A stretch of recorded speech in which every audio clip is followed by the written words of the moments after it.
and welcome to another review of a movie. This one is scripted, believe it or not. Now look, I watched the Minecraft movie a couple days ago, mainly because I wanted to see the Superman trailer. If you want to hear a funny little comment about that, watch till the end of the video. You've seen the title, you've seen the thumbnail. You know that I have a problem with the Minecraft movie, and I know a lot of people, CGI is whatever, the green screen is kind of off-putting in some areas, sure.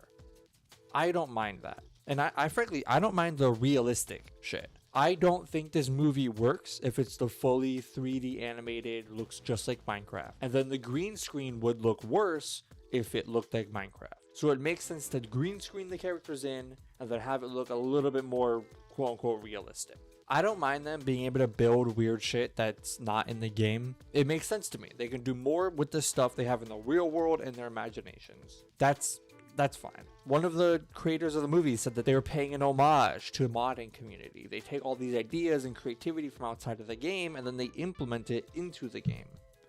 I think that makes a lot of sense and it's perfectly fine and very fun. This movie follows a very similar format to Dogman, a movie that I watched because my brother is 4. That movie is very tongue-in-cheek with its writing and just general plot structure. They understand that there's a need for certain events to happen, and they don't have a very long runtime. So they just skip through shit, and they turn plot conveniences into a little joke. In order for this super dangerous and evil villain to become evil, they would have to go through this comical series of events. But that'll never happen. Then it happens. That's funny. You know, there's some play to it. It's very well written.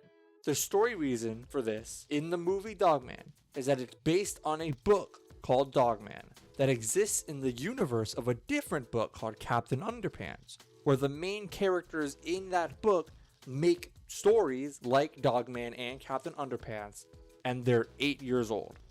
So it's written like kids who don't understand how to do like fluent writing and plot structure. It's cute, funny. The movie has a great message and is so wholesome and very good. It's probably an easy 8 out of 10. Minecraft is pretty similar in a lot of ways. It's clearly a kid's movie that just wants to get to the fun stuff, so they make it happen. They push the plot through plot conveniences. And I think some of it's honestly very funny. The first half of this movie is kind of charming and cute, but it kind of loses its understanding of how Minecraft has to work. Like, how did Steve get an ender chest? He would have had to have gone to the nether before that, but he implied earlier when he went to the nether for the first time that he's never been to the nether. And the one time he went, he got imprisoned in the nether for presumably months, so I don't think he had time to collect some blaze rods. He also said he's only killed one enderman, and you need an ender pearl to make an ender chest, but he has the ender pearl. Steve also has multiple elytra, which doesn't make sense to me either. He had a netherite sword in the background, I believe, of one shot, which requires a lot of time in the nether. And I don't want to harp on it too much, but at this point it feels like they really wanted Sonic movie level of love from fans. The Sonic movie did so much to pay homage to the games and understand the lore and how everything kind of works together. The reason why Sonic doesn't run around and just beat everything is because he's trying to have fun and he's a little silly. The one time that he was like, okay, I'm gonna fucking lock in and make shit happen, he does every time. Because he's trying to have fun. He knows he's overpowered. He's a fucking child. So, like I said, I feel like they really wanted that Sonic level of love. They wanted to showcase this understanding of the world and they wanted to acknowledge all these memes, but it kind of feels like they stopped caring about doing the thing that made people love the Sonic movies, about paying homage to the games, paying homage to the lore and the canon and the functionality of the universe. It felt kind of like a bunch of guys in boardrooms wanting to fit in as many references and gamers as possible, which only works by understanding the game itself and why the stuff they're referencing exists in the first place, and is something people have wanted to see in a movie for a long time, but they half-assed it.